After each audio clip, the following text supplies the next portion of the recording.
So, Lisa, when we started training, you have not ever been to the gym, really, right? You didn't really want to go. Right.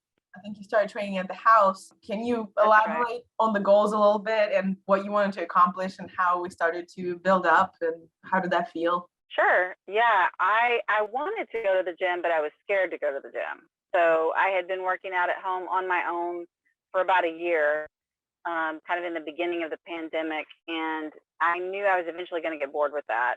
And I finally did hit that point where I got so bored with it that I just had stopped pretty much exercising at all. And those workouts were very minimal, 30-minute kind of more cardio workouts. And I had never really been in a gym in my life. And I was terrified to go in the gym. I mean, extremely. It took me talking myself into it to even step in there to join the gym, much less to actually touch a piece of equipment. And I was so clueless that the first day I went into one of the cardio rooms so I could hide and had to go back out and get the girl at the desk to show me how to turn on the elliptical because I thought there must have been a power switch somewhere. Right. So you Became just like you hire the powerlifter trainer after being terrified being in the gym. Yeah. And what it did for me working with you was so many things. There was accountability, there was expertise that gave me security, knowing, okay, I can do what she tells me to do and it's going to work out because I didn't know what I was doing. And it was relationship. You know, I got the opportunity to build a relationship with you, a professional working relationship, and a friendship with the right boundaries. You know, when you wrote me a workout, I knew you spent time. It was a custom workout. You took the time to think, what exactly does she need? Where does she need to start? Where does she need to be today? And I walked in there utterly terrified. I can't tell you how bad every cell in my being wanted to run back out to my car. And the literal thing that stopped me from doing it was Katya wrote me this workout and she's expecting me to put my workout in this app and she's going to know if I didn't do it. And I didn't want to face you and say, I'm sorry, thanks for the workout, but I just chickened out. And then I wasn't the easiest client because I wouldn't even do the joint gymnastics that you wanted me to do. I didn't want. You look foolish to warm up. And I was like, wait, we need to warm up. Right. And I was like, no one else is doing that, Katya. No one is doing They're this. stupid and like they're pro lifting. They think they're smart and they're going to get injured because of it. Yeah. And you were like, why do you care if anyone else is doing it? And the funny thing is, I probably still don't see a lot of people doing joint gymnastics. I probably am one of the very few doing that. I see a lot of people doing the static stretches, but I do see them doing a lot more things I didn't think they were doing when I first went in because your fear overtakes and it tells you a different story. And it tells you no one else is doing this. I look dumb. Everyone's looking at me. None of that is true. No one's paying attention to you. But you were patient with me. You figured out the exact right amount to push me and the exact right amount to pull back and say, all right. I remember you said, if you want to do the elliptical to warm up, fine. It's not ideal, but if that's what you need to do for now. And kind of let me do that. And after a while, I got more comfortable in the gym. I wasn't so scared to go in there. It started to get fun and rewarding. And then one day I was like, I'm going to do the joint gymnastics. And I was like, I don't even care if I look stupid. So yeah, I mean, that first big hurdle really was mental. I had to get over gym anxiety and get started. And once I got through that, then it really got fun. Yeah. And then you started crushing your PRs in all kinds of things, starting from push-ups and just basic exercises to powerlifting. You dared to bench press and ask somebody to spot you. You sent me videos of your pretty decent form in bench press, deadlift, squat. I remember how long it took us to just figure out where to put the bar, where to start, how to do things. But you didn't step back. You just kept doing it. Yeah, it was so rewarding. I thought it was really cool that I could do these things that, there's a section of our gym. I don't know how other gyms are set up. They may all be very similar, but I call it the bro pen because it's like they literally have chain link fence trimming this area out.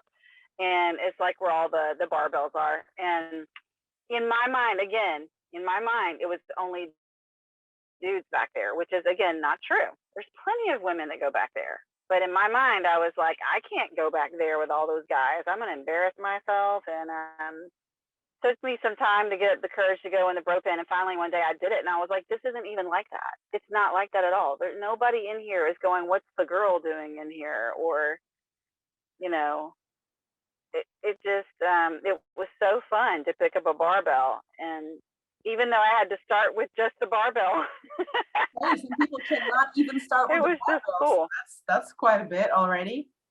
And the culture and the environment of the gym is so fun. And I don't know what other gyms are like, but my gym is like a family. It's very supportive. People are cheering each other on. Nobody's giving anybody the side eye. Like, you know, even when I take my boys in, which has been another huge benefit of getting in the gym, is it has become an opportunity to spend time with my kids and get them physically fit. You know, this generation spends way too much screen time, as we all know, and it's an opportunity to get them in there moving, and we can have camaraderie, we can have little friendly competition, and the guys in the gym are supportive of my boys. You know, every once in a while somebody will say, hey, let me show you a better way to do that, or hey, look at you, you know, they'll just give them a word of encouragement. And that is just, it's become another community for me and my boys.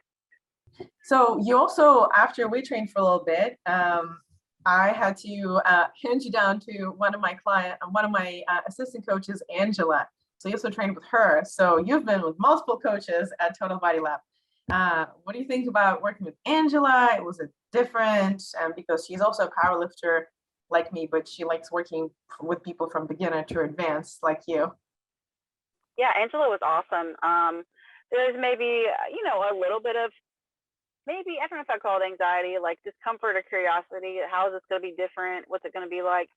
But I was open-minded about it. And, you know, she was very great. I think we did one phone call just so that I could get a sense of her personality, because just through an app, you don't, you know, get a good read. And so we did a phone call just to get to know each other a little bit. And then from there, we did mostly, you know, working through the app and the videos and stuff like that. She was very available, very accessible, and gave great feedback. And, you know, there was maybe some slight style differences in the way that she wrote her workouts, but nothing that would really change the outcome. You know, it's still going to get me the same result, which was it was fun. It was like, oh, I've never done this one before, you know? So I loved it. It was a great experience working with Angela. It was fun. Nice.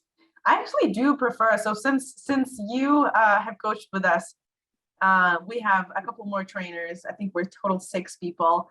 And I really like when we get a client, and just because usually they meet me or they find me somehow, they get referred to me when it used to be just me. They start working with me for a little bit, and I'm like, all right, technically I'm not like taking clients anymore because I'm booked. But we are together with this awesome coach or that awesome coach. And people can still contact both of us, but they're their primary coach, and they also learn my style, their style, that there's no one correct way. Mm-hmm. You know, they get a little different personality, a little different style of coaching and communication, what's okay, what's not okay. So I honestly think it's beneficial. But yeah, if you said no, I would have obviously just stayed with you. But that was awesome. You were open-minded, so thank you. Yeah, absolutely. And I think it's cool I could even see the benefit in rotating to all the coaches, you know, for like 4 months, you know, because you're going to get the blend of all these different personalities and styles and approaches. And, you know, it's possible you may hit one that you just don't mix with, but I would say I would encourage clients to be open-minded if they need to switch off to a different coach, because ultimately you have chosen all of them. You've vetted all of them. So, you know, I have faith in you. And I also knew that if I had come back to you and said, this isn't working, that you would have picked me back up, you know. I will try my best. Lisa, I have last question. What would you recommend to you back in the day when you were afraid to go to the gym, afraid to like look foolish, or for some other reason you like wanted to start changing your life in terms of health and working out and nutrition, but like couldn't, had some anxieties about that. If you were looking for a coach or somebody to help you, what would you tell your past self? Oh, that's such a good question. I have to answer, including this part, that I was, for me, on a mission to eradicate fear from my life. And this was my year of courage.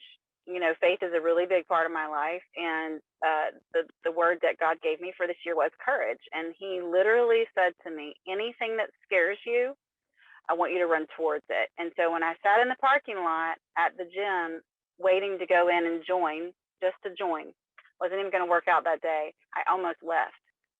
And I heard the Lord whisper to me, you're scared. What did I tell you about being scared? And I was like, oh, that means I have to go in there. And I have forced myself to go in there. And I believe, I am such a firm believer after this year that's almost over now, that everything good is waiting on the other side of fear.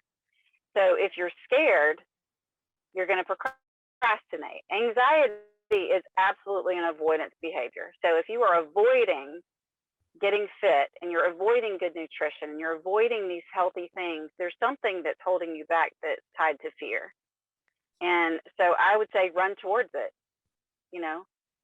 pick yourself up and make yourself run towards it. This may not be the best analogy, but like if you're a mom and your kid is in a burning building, you're going to run in there and grab that kid out because there's something good on the inside that you want to get a hold of. That's your kid. And there's good things for you that you're worth doing. You're worth the energy and the effort and the money to eat right and to take care of this body that God's given you. You have things to do and you need your body to do them. So I would say to myself, run towards it and do it. And you can do it, and there's nothing as amazing as a feeling as like, I can't believe I just did that. I remember so many times saying to you, look what I just did. And you were like, yeah, I knew you could. I was like, I didn't. Yeah, I knew that right away, that you could do a lot of things. It was just a matter of, did you have energy that day to actually do it? Did you say goodbye to fear and actually went forward to do it? Because it was only showing up that was a question. Yeah, exactly. Showing up is most of the battle. Yeah, I love it. I actually wrote a couple of your quotes down. I really like this. If you're scared, what's good is waiting on the other side. That's a really good one. Yeah, and also I would say something that more recently I realized is that discipline is disruptive. If you're thinking, well, I don't know how I would go to the gym and also do X, Y, and Z things that I have in my life, these responsibilities. That's been one of my big barriers for a lot of changes to make in my life. And what I realized is if I sit down and really think creatively, how can I do this differently? Just a very practical example, I do curbside grocery pickup now. It used to take me 2 hours every Friday in Walmart getting groceries, and I eliminated that 2 hours. It takes me maybe 10, 15 minutes to make my grocery list online. And I go and I'm, in and out of the parking lot in 10 minutes max. And I just got 2 hours a week back for my life. And so sometimes it's just about deciding what is really important and knowing that, yes, the gym is going to disrupt your life. Taking the time to talk to your coach is going to disrupt your life, but there's such great benefits on the other side of it. I wouldn't give back the hours I've spent in the gym. You couldn't pay me enough. There's no amount of money you could pay me to give back those hours because of what I've gotten out of it. That's awesome. I love the creative thinking of your disruptive discipline. Never really thought about it this way. I just thought like, oh, cool. If somebody doesn't have time, they just outsource the unnecessary tasks. Like I hired a cleaner because I don't have time to clean my house anymore. So I would rather spend time working or writing, or like resting, doing something more productive if I can afford with time and money to outsource the task. You outsource the grocery shopping, which is awesome. So now you can spend more time with kids and more time taking care of yourself. Yeah.